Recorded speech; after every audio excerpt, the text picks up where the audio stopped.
La femme vit que l'arbre était bon à manger, et qu'il était un plaisir pour les yeux, et que l'arbre était désirable pour rendre intelligent.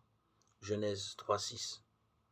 Tout ce qui est dans le monde, la convoitise de la chair, la convoitise des yeux, l'orgueil de la vie, n'est pas du Père, mais est du monde. 1 Jean 2,16.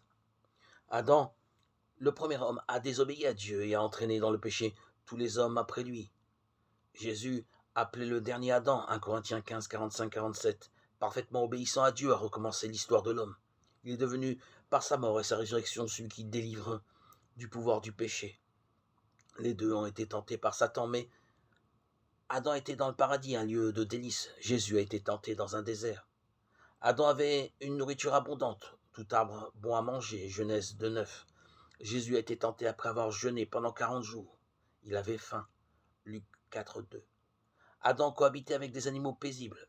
Jésus était avec les bêtes sauvages, Marc 1,13.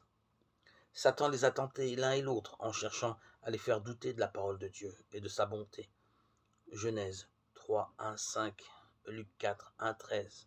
Il a utilisé la convoitise de la chair, un fruit bon à manger, changer des pierres en pain.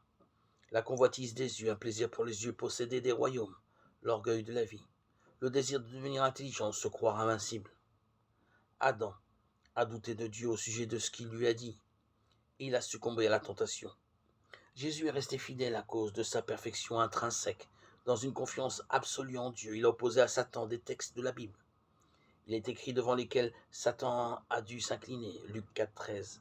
Avant de commencer son service public, Jésus a ainsi démontré qu'il était parfait, qualifié pour nous sortir du chemin que le premier Adam avait pris, et nous avec lui.